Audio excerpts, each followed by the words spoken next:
Hello students, আমি Nitish sir জ্ঞানজ্যোতি coaching সেন্টারের পক্ষ থেকে তোমাদের প্রত্যেককে জানাই আরো একবার স্বাগত।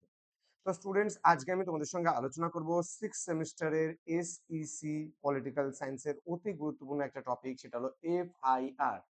এই বিষয়টা কিন্তু তোমাদের পরীক্ষায় আসতে দেখা যায়, এবং তোমরা কি করে লিখবে পরীক্ষায় সেটাও কিন্তু ভেবে কুল কিনারা পাও না যে এফআইআর স্যার কি করে লিখবো। তো সহজভাবে আজকে আমি এফআইআরটা তোমাদের বুঝিয়ে দেবো। এটা কিন্তু অবশ্যই 6 মার্কসের জন্য তোমাদের আসার সম্ভাবনা রয়েছে। খুব ভালো করে পড়বে, এবং যারা এখনো চ্যানেলটিকে সাবস্ক্রাইব করনি তারা অবশ্যই চ্যানেলটিকে সাবস্ক্রাইব করে পাশে থাকা বেল আইকন অল প্রেস করে দেবে। তো কি বলছি দেখো, একটু ধ্যান দেবে। আধার কার্ড হারিয়ে যাওয়া নিয়ে নিকটবর্তী পুলিশ স্টেশনে একটি এফআইআর লেখো। ওকে, তাহলে এফআইআর কি করে লিখতে হয় সেটা সম্পর্কে আলোচনা করব, এবং ক্লাসটি শুরু করার আগে তোমাদের বলবো, যারা আমাদের কাছে কোনো কোয়ারিজ বা কোনো কিছু জানতে চাও তারা অবশ্যই যোগাযোগ করতে পারো আমাদের অফিসিয়াল নাম্বার 6295916282 নাম্বারে, অথবা 7076398606 নাম্বারে। ঠিক আছে, তো চলো শুরু করছি আজকের ক্লাসটি।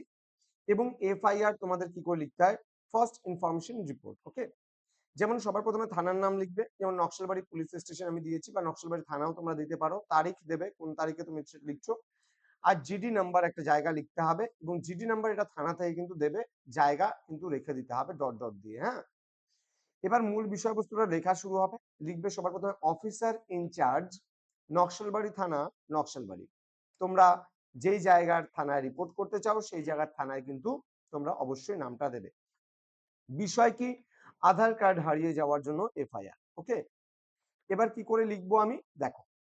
শ্রদ্ধেয় মহাশয়, আমি নীতিশ পাল, পিতা পরেশ পাল, বয়স 30, আমি আপনার থানার অন্তর্গত নকশালবাড়ি দয়ারাম জোতের বাসিন্দা। আমি আপনাকে জানাতে চাই যে আমার আধার কার্ড হারিয়ে গেছে। আমার আধার কার্ড নাম্বার অবশ্যই তুমি দেবে, 12টা নাম্বার দেবে। আমার আধার কার্ডটি এই মাসের 2 তারিখে নকশালবাড়ি বাস স্ট্যান্ডে হারিয়ে গেছে। আমি সব জায়গায় খুঁজেছি কিন্তু এটি খুঁজে পাইনি। আমার বিশ্বাস এটি কোনো কারণে খুঁজে পাওয়া যাচ্ছে না, এবং এটি অন্য কারো হাতে পড়তে পারে, যা আমার ব্যক্তিগত তথ্যের অপব্যবহার ঘটাতে পারে। অতএব আমি আপনাকে বিনীত অনুরোধ করছি যে আপনি আমার এই এফআইআর গ্রহণ করুন এবং প্রয়োজনীয় পদক্ষেপ গ্রহণ করুন, যাতে আমি আমার নতুন আধার কার্ড পুনরায় ইস্যু করতে পারি এবং কোনো ধরনের অপব্যবহার রোধ করতে পারি। আপনার সহযোগিতায় আমি চিরকৃতজ্ঞ থাকব। ধন্যবাদান্তে নিজের নামটা অবশ্যই দেবে, স্বাক্ষর এবং নিজের মোবাইল নাম্বারটা এখানে লিখে দেবে। ঠিক আছে, অরিজিনাল দেবে না, 1 2 3 4 করে লিখে দিতে পারো। তো স্টুডেন্টস, তোমাদের জুনিয়র ভাই বোন যারা রয়েছে, যারা এখন কলেজে ভর্তি হচ্ছে, আমাদের এখানে এই বছর থেকে তোমরা নবম শ্রেণী থেকে শুরু করে নবম শ্রেণীর আর্টস এবং দশম শ্রেণীর আর্টস, একাদশ দ্বাদশেরও আর্টস, আর্টস এবং কলেজের সমস্ত বিষয় আর্টসের কিন্তু পড়ানো হয়। তো স্টুডেন্টস, তোমরা অবশ্যই তোমাদের জুনিয়র ভাই বোনরা যদি কেউ করতে চায় তাহলে অবশ্যই তাদেরকে আমাদের নাম্বার রেফার করবে, চ্যানেলটিকে সাবস্ক্রাইব করে দিতে। আমাদের নাম্বার 7076398606 নাম্বার। দেখা হচ্ছে খুব তাড়াতাড়ি পরবর্তী ক্লাস নিয়ে। তোমরা প্রত্যেকেই ভালো থেকো, সুস্থ থেকো।